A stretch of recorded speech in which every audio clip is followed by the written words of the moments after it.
Okay, let's go ahead and open PSC2, which is our second file that we're going to need. It looks very similar to the one that we just had, except it has a little couple of differences in there. Again, because it has layers, it's probably going to say there's no preview, which is fine. Just download it anyways and wait for it to load. So our next section is going to be on working with new layers. So we're going to work on duplicating, deleting, and pasting new layers into Photoshop. And we can do that in a variety of ways. There's create new layer buttons. There's new layer commands on our layers panel. But some of them are just where we might need to duplicate one that already exists or paste in something new. So perfect. This one is ready to open. So we'll open it up. We'll see all of our layers that we had before. And the first thing we're going to do is work on duplicating a new layer. So we're going to target our coin layer. So to target it, we're going to click on it. And then we're going to go up to our layer panel menu, which is that 3 lines with the little triangle pointing downwards. And we're going to go down to the second option that says duplicate layer. So go ahead and click on that. You're going to see that this little dialog box pops up. It's going to give you the option to name that layer right away. We're going to name it Top Coin, and then go ahead and click OK. And it's going to look like nothing happened, and that's totally okay. But notice that over on our layer panel, you're going to see that there is now a layer called Top Coin. And if we drag, or get our move tool, I should say, and drag a little bit, you're going to see that underneath there is a coin identical to the one we just created. So what we're going to do is actually just, with our move tool, move it ever so slightly so that we can see just a little bit of the coin underneath. You can also use your arrow keys on your keyboard as another way to move ever so slightly. So we should have it look like this. So you have a little bit of layering. Again, that creates some depth on your image, which is what we wanted to achieve there. The next thing we're going to do is, still with our top coin layer targeted, what we're going to do is use a keyboard shortcut for duplicating a layer. That keyboard shortcut is hitting Control and the J key. So I just hit Control J on my keyboard, and you can see it made another new layer. It said Top Coin Copy, and we want to change the Top Coin Copy to Bottom Coin. So again, how we do that is we double click, type in Bottom Coin, and then hit Enter. And then we're actually going to take our bottom coin layer, and we're going to click, and we're going to drag it down to below the couple shadow layer. So bring it on down there and drop it. And then what we're going to need to do is grab our move tool again, and let's move that coin. And you can see it's behind the couple's picture and the couple's shadow.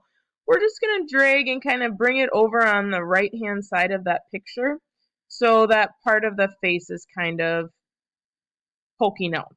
And we're going to do some more with the coins here in a little bit, just not quite yet. We're not quite ready for that yet. Okay. The next thing we're going to do is we're going to work with this Colosseum picture. So notice that the Colosseum layer is third from the bottom. So go ahead and click on that. We're actually going to delete that layer. We want it to go away.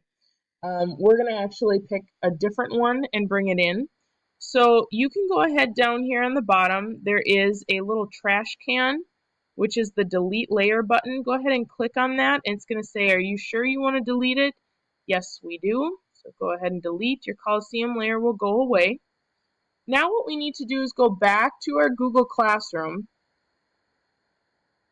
and notice that there is a Colosseum Photoshop file, the last one that we need, and we're going to go ahead and download this.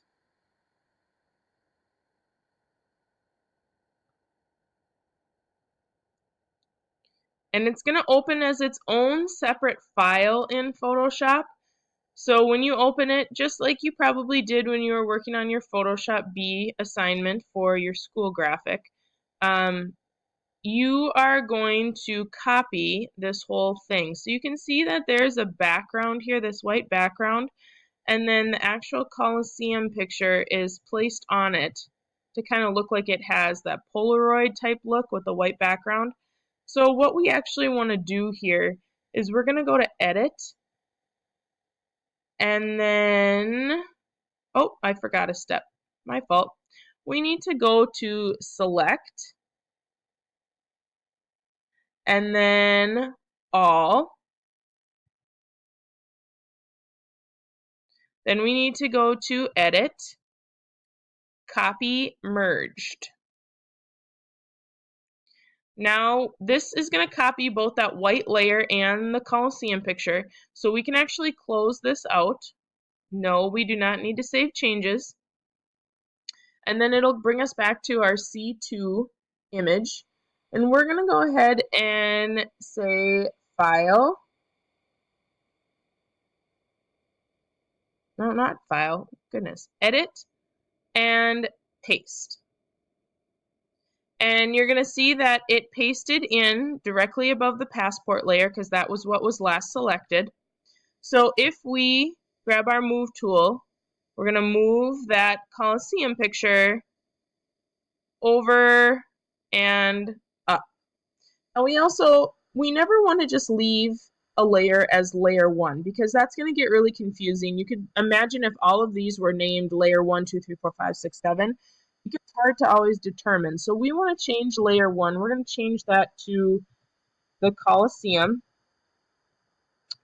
Colosseum, and then hit Enter.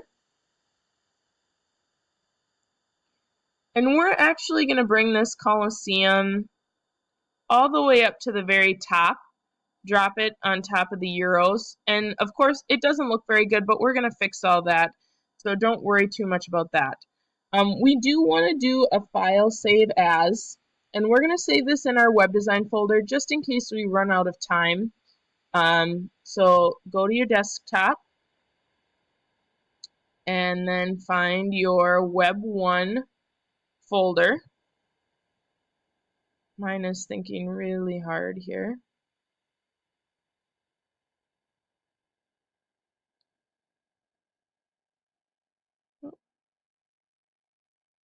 And then in Lessons, and we can just leave it as C2. That's A-OK. And then go ahead and click OK. So now that we have that saved, we are ready to go on to our next section, which is on scaling or transforming our artwork.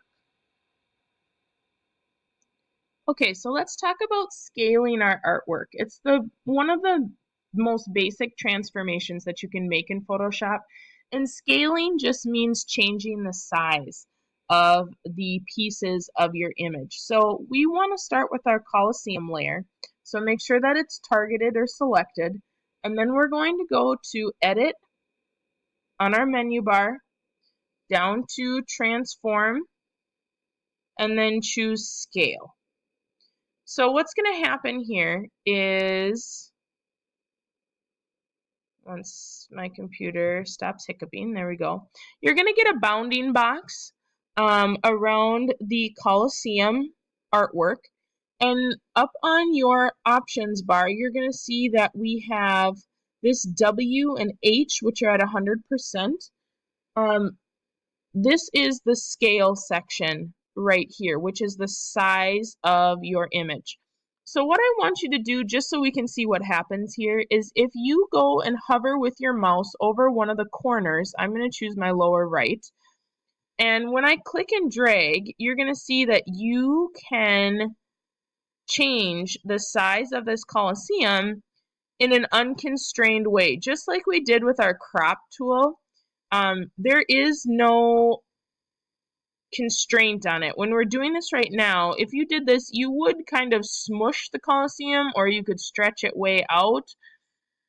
It's not going to keep its proportions exactly doing it this way. So I'm going to release my mouse, and then I'm going to do edit, undo, and just bring it back to its original size.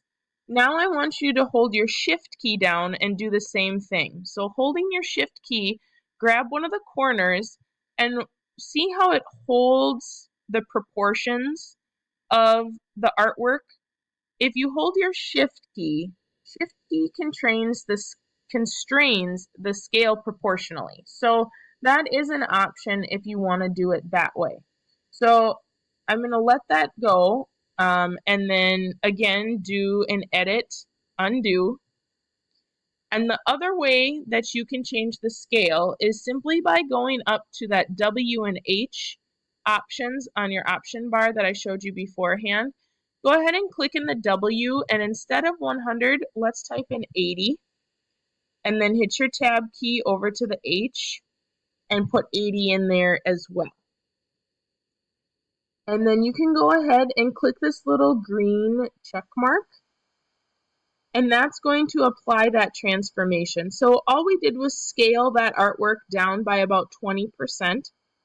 And that is one of the ways that you can do it. We could do the same thing using our shift key, but you can also do the options bar, and that works just as well. Now let's go over to our bottom coin. Click on the bottom coin layer.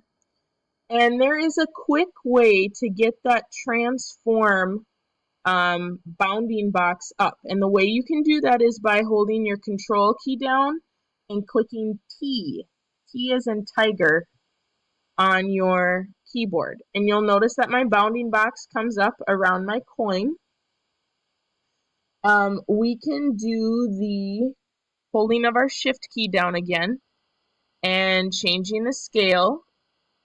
And I'll bring it down, and then I'm going to go up to my options, and you can see how it's at 80.4 right now. So again, like I said, you can either click and drag using the bounding box, or if you know exactly how big you want your width and height to be, you can use that as well. I do know what I want mine to be, so I'm going to go up here and click in the W box, and I'm going to put 67. I'm going to tab over and put 67 in the height box as well, just so it stays proportional. You'll see how my coin shrunk down. That's what I wanted. Then I'm going to go ahead and click my green check mark to commit my transformation. And I've transformed my coin down, or scaled it down, so that it is a little bit smaller. Let's go ahead and do a file save, just to save our stuff so we don't lose it after this video lesson. And then we're going to continue on in our next one with flipping and rotating our artwork.